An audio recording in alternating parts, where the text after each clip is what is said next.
Olá pessoal, vamos fechar então a parte de tratamento de exceções vendo mais algumas funcionalidades disso, tá?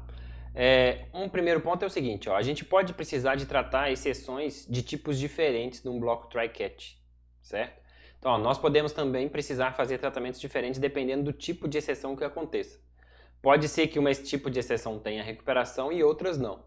Como que a gente pode fazer isso, né? Então supõe o seguinte, ó, no nosso exemplo lá do saldo insuficiente exception, a gente pode fazer alguma coisa se for saldo insuficiente exception, mas se não for saldo insuficiente exception, a gente faz outra coisa, porque não dá, né? Enfim, o tratamento poderia ser diferente. A gente poderia pensar em fazer um if, usando o operador instance off, né? O operador instance off verifica se um objeto é de uma classe, mas o próprio try-catch tem uma sintaxe que nos ajuda, que é essa daqui, ó. Suponha que lá no nosso exemplo da agência conta bancária, a gente faça esse bloco try-catch aqui lá na parte principal, onde exibe o menu. Então repare que eu tenho dois blocos catch. Essa aqui é a novidade, tá? Como é que vai funcionar agora? Se acontecer alguma exceção aqui nessas chamadas, a execução vai parar e vai entrar aqui no catch. Aí a máquina virtual vai verificar o seguinte, essa exceção que foi gerada, ela é um saldo insuficiente exception? Se for, vai entrar nesse bloco, executar e pular o outro catch, continuar depois de todo o bloco try catch, tá certo? Então ele vai entrar em só um dos blocos catch. Agora, suponha que ocorra uma exceção aqui e ela não é do tipo saldo insuficiente exception. Então a máquina virtual vai olhar, ó, essa exceção é um saldo insuficiente exception? Não. Então ele vai pular esse catch e vai olhar passar para o próximo. Ah, essa exceção é uma exception? Toda exceção no final das contas é uma exception. Então aí sim, ele vai executar esse bloco de código aqui e depois vai continuar. Então repare que eu posso fazer tratamentos diferentes de acordo com o tipo de exceção, usando blocos catch para cada tipo especificamente. Tá ok? Bom, um detalhe importante é o seguinte, ó. Suponha que aqui eu inverta a implementação dos blocos catch, certo? Então suponha que eu coloque o catch exception primeiro e depois o catch saldo insuficiente exception. Isso vai fazer alguma diferença? Ou vai continuar do mesmo jeito? O funcionamento. Pensem um pouquinho. Na verdade, vai fazer uma grande diferença. Por quê? O bloco catch saldo insuficiente exception, se ele ficasse para depois, ele nunca seria executado. Porque repara o seguinte, ó, quando ocorre uma exceção, o que a máquina virtual faz é perguntar, essa exceção é do tipo que está aqui? Se o primeiro tipo for exception, um objeto saldo insuficiente exception, ele é também um exception. A gente sabe que herança é um relacionamento E1.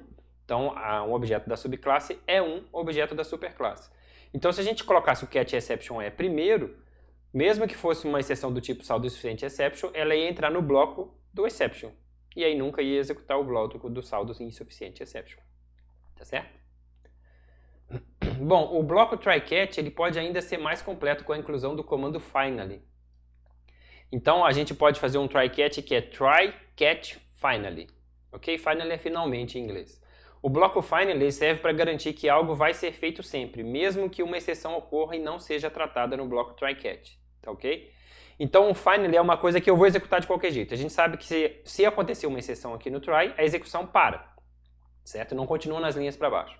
E a gente viu também que aqui no catch, a gente pode definir o tipo aqui, ele pode entrar ou não.